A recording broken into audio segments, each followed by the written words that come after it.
Morning.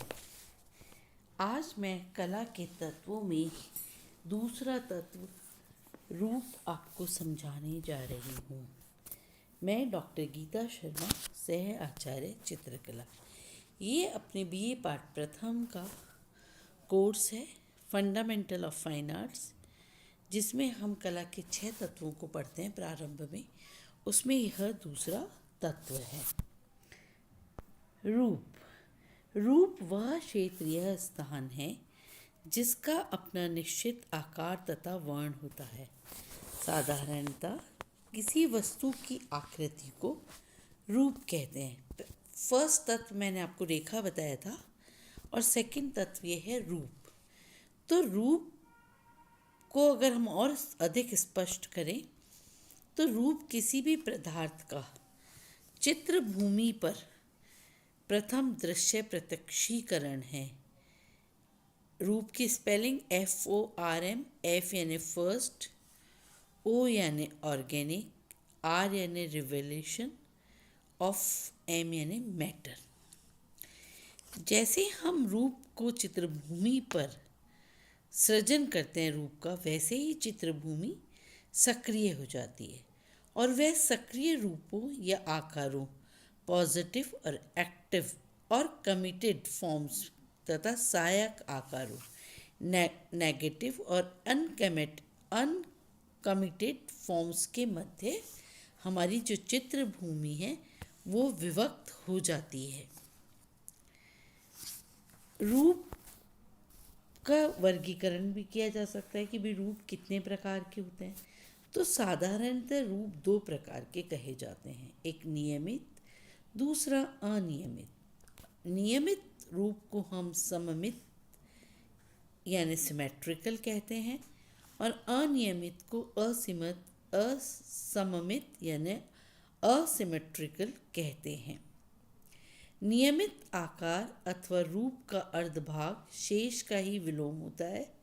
जैसे वृत्त गोलाकार होता है, घन यानी चौकोर या आयताकार या आयत, गिलास जैसा एक आधा भाग है, सेम वैसा ही रिपीटेड दूसरा भाग भी होगा। नियमित आकारों में एक रसता व बौद्धिक क्षमता कम होती है। अनियमित आकार वे होते हैं, अनियमित रूप वे होते हैं जिनमें अर्धभाग शेष भाग से मिलता जुलता नहीं होता, जैसे विषम कोण, चतुर्भुज, केतली, त्रिभुज आदि। अतः चित्रभूमि पर संतुलन करना कुछ कठिन होता है। ये रूप अधिक रुचिकर होते हैं क्योंकि ये एक साथ दूसरी साइड नहीं होता। जैसे अपन केतली देखते हैं तो एक साथ हैंडल होता है, दूसरा चाय निकालने का होता है। तो ये एक तरीके से सुरुचिपूर्ण रूप होते हैं। रूप के प्रभाव, जिस तरह हमने आपको रेखा के प्रभाव बताए थे उसी प्रकार रूप के भी प्रभाव होते हैं। यह इनके दृष्टिगत तथा आकारगत भार यानी विजुअल एंड फॉर्मल वेट के कारण होता है। रूप के निम्न प्रभाव हो सकते हैं। फर्स्ट है आयताकार। इसमें शक्ति, स्थायी एवं एकता। आप देख रहे होंगे सामने जो आपकी फॉर्म है ग्रीन कलर की, तो ऐसे प्रकार के आकारों से एक प्रकार का हमें स्ट्रेंथ मिलती है, एक प्रकार के हमें स्थायित्व मिलता है, यूनिटी हमें दिखाई देती है। फिर आ जाते हैं, फिर कौन से प्रकार के आकार के? त्रिभुजाकार।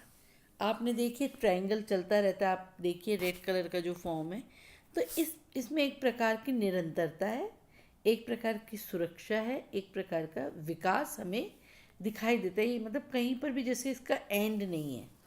विलोम त्रिभुजाकार, इससे हमें लिप्तता तथा अशांति, क्योंकि ये हमारे को कहीं ना कहीं खटकता है। जैसे आप ऊपर वाले त्रिभुज में देखिए तो आपको लगेगा वो निरंतर चल रहा है, लेकिन नीचे वाला सेम उसी का उल्टा है, लेकिन आपको लगेगा कि कहीं कुछ रुकावट आ गई है। अंडाकार, ये जो पीले रंग की फॉर्म में रूप है ये अंडाकार शेप का है। इसमें हमें लावण्य दिखाई देता है। ये आप देखिए दिखने में भी ये हमें आकर्षित करता है। इसमें नृत्यता है, इसमें सृजनात्मकता है। इसी प्रकार वृत्ताकार से हमें किस चीज़ का प्रभाव पड़ता है हमारे अंदर? पूर्णता, आकर्षण, गति, विशालता, समानता आदि बहुत सारे प्रभाव जो है हमें इन आकारों से, इन रूपों से दिखाई देते हैं।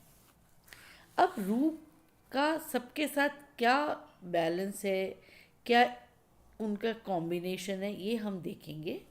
रूप, प्रमाण तथा वर्ण, मतलब रूप के साथ प्रोपोर्शन और कलर का क्या सानिध्य, इनके सानिध्य से क्या चीज उत्पन्न होती है।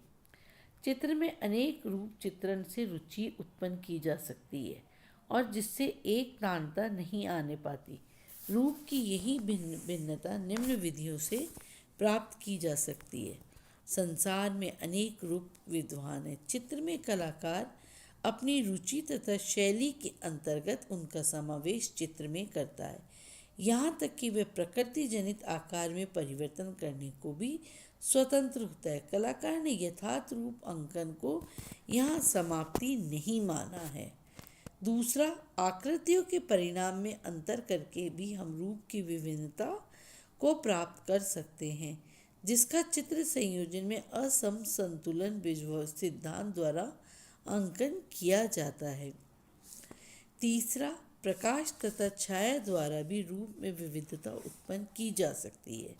आकृतियों को विभिन्न रंगतों में रंगकर और यदि एक ही रंगत का प्रयोग किया जा रहा है तब उसकी तान में अंतर करके रूप वैविध्य प्राप्त किया जा सकता है। वर्णों के प्रयोग में बड़ी सावधानी रखनी चाहिए, कहीं इसके अभाव में सक्रिय तथा सहायक रूपों का संतुलन एवं तालमेल बिखर नहीं जाए। रूप एवं अर्थसार, फॉर्म एंड कॉन्टेक्ट। रचना की गंभीरता को ध्यान में रखते हुए उचित अर्थसार वाले रूपों का प्रयोग करना चाहिए, नहीं तो दर्शक चित्र में व्यक्त भावों का आनंद नहीं ले पाएगा। हमें थोड़ी ध्यान रखना चाहिए कि रूप का अंकन चित्रभूमि के क्षेत्र के अनुकूल हो। भारतीय सौंदर्य तत्व में अर्थसार का सर्वोपरि महत्व है। बाह्य रूप का निजी महत्व है, किंतु वह भावों की अभिव्यक्ति का साधन मात्र है, जबकि रूप को शरीर कहा जाता है। यही अर्थ कला का प्राण है। कालिदास के शब्द या रूप को जगन्माता और अर्थ को जगत पिता के कर सर्वाधिक मान्यता दी गई है, प्रार्थना दी गई है। इस प्रकार अर्थसार रूप में समाहित अनेक अनुभूतियों का बाह्य कलेवर है। अर्थसार भी दो प्रकार के हो सकते हैं। एक सामुदायिक, इसके अंतर्गत सामाजिक, धार्मिक तथा अन्य सांस्कृतिक विषय आते हैं, जिसका संबंध केवल कलाकार से नहीं होकर किसी एक समुदाय क्षेत्र से होता है। 10वीं शताब्दी के पूर्व की कला प्राय सामुदायिक अर्थसार लिए हुए रही है।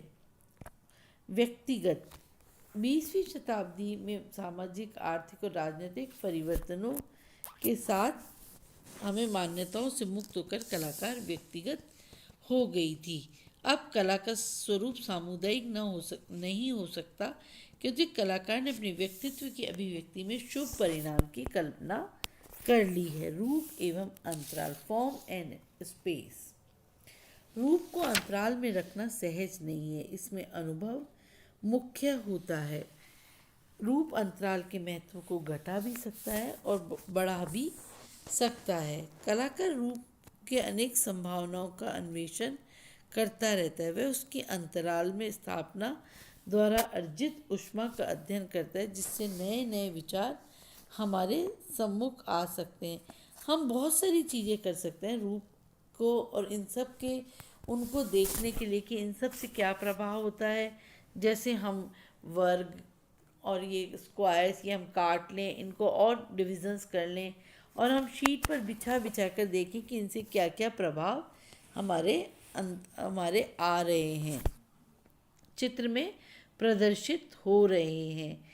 तो इस प्रकार से रूप जो है अब कंप्लीट हो गया। अब हम तीसरे तत्व